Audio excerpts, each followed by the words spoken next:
కంచె గచ్చిబౌలి భూముల కేసుపై సుప్రీంకోర్టులో విచారణ జరిగింది. చెట్ల నరికివేతపై ప్రభుత్వంపై ఆగ్రహాన్ని వ్యక్తం చేసిన దేశ అత్యున్నత న్యాయస్థానం చెట్ల నరికివేతకు అనుమతులు తీసుకున్నారా అని ప్రశ్నించింది. చెట్ల నరికివేతపై సమర్థించుకోవద్దన్న సుప్రీం సీఎస్ ను కాపాడుకోవాలని చూస్తున్నారా అని ప్రభుత్వాన్ని ప్రశ్నించింది. పర్యావరణం రక్షించడం మన బాధ్యత అన్న న్యాయస్థానం చెట్లు జోలికి వెళ్లొద్దని తెలిపింది. తదుపరి విచారణ మే 15కు వాయిదా వేసింది.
కంచె గచ్చిబౌలి భూముల కేసుపై సుప్రీంకోర్టులో విచారణ జరిగింది. చెట్ల నరికివేతపై ప్రభుత్వంపై ఆగ్రహం వ్యక్తం చేసిన దేశ అత్యున్నత న్యాయస్థానం చెట్ల నరికివేతకు అనుమతులు తీసుకున్నారా అని ప్రశ్నించింది.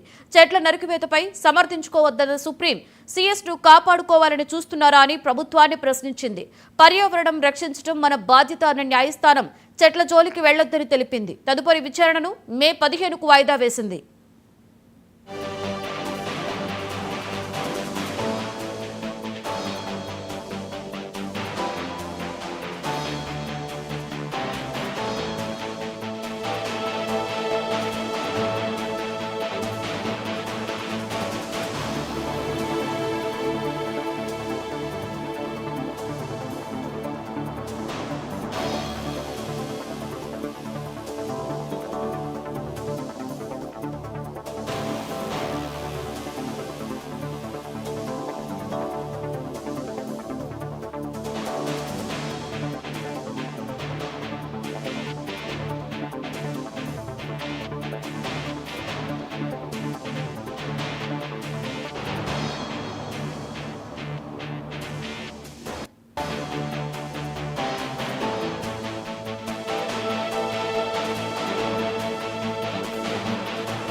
కంచె గచ్చిబౌలి భూముల కేసుపై సుప్రీంకోర్టులో విచారణ జరిగినట్లుగా తెలుస్తుంది. ఇక దీనికి సంబంధించి మరింత సమాచారాన్ని మా చీఫ్ రిపోర్టర్ శ్రీనివాస్ అందిస్తారు.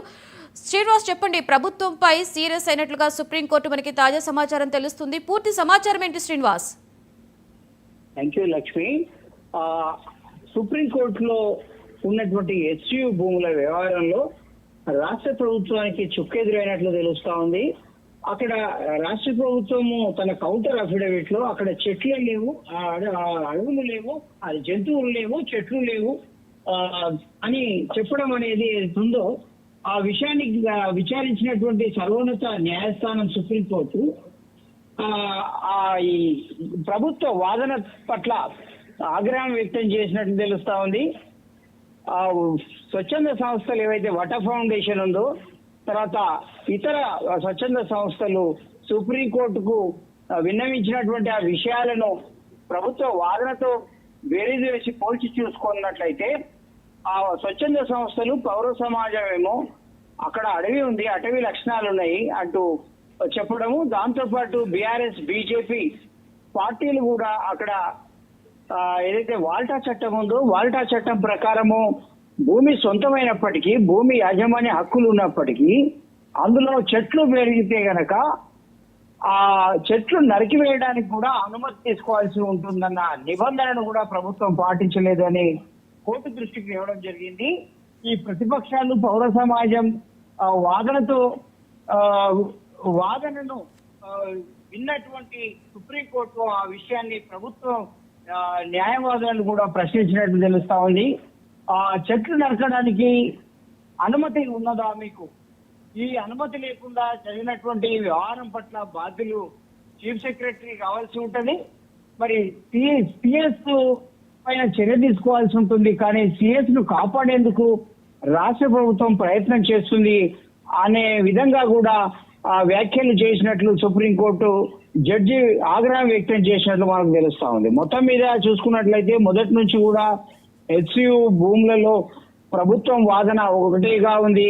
అక్కడ చెట్లు లేవు, కేవలం 20 ఏళ్ళు అక్కడ ఏ కార్యకలాపాలు జరగనందుకు మాత్రమే చెట్లు పెరిగాయి తప్ప అది అడవి కాదు, అక్కడ వన్యజీవులు లేవు అని కూడా చెప్తా వస్తుంది. కానీ సుప్రీంకోర్టు మాత్రం ఈ విషయాన్ని తప్పుపట్టినట్టు తెలుస్తా ఉంది. అక్కడ చెట్లు నరికివేయాలన్నా కూడా అనుమతి తీసుకోవాలి కాబట్టి ఆ పని మీరు చేయలేదని కూడా తప్పుపట్టినట్టు తెలుస్తా ఉంది. ఆ చెట్ల నరికివేత పైన సమర్థించుకోవద్దు అని కూడా సుప్రీం చివాట్లు పెట్టినట్టు సిఎస్ ను కాపాడాలని చూస్తున్నారా అని కూడా ప్రభుత్వాన్ని ప్రశ్నించింది. పర్యావరణం రక్షించడానికి మన బాధ్యత అని కూడా న్యాయస్థానం గుర్తు చేసినట్టు తెలుస్తా ఉంది. చెట్ల జైలుకి వెళ్ళొద్దని చెప్పింది. తదుపరి విచారణ మే 15కు వాయిదా వేస్తూ తీర్పునివ్వడం జరిగింది. Lakshmi. Right, thank you Srinivas.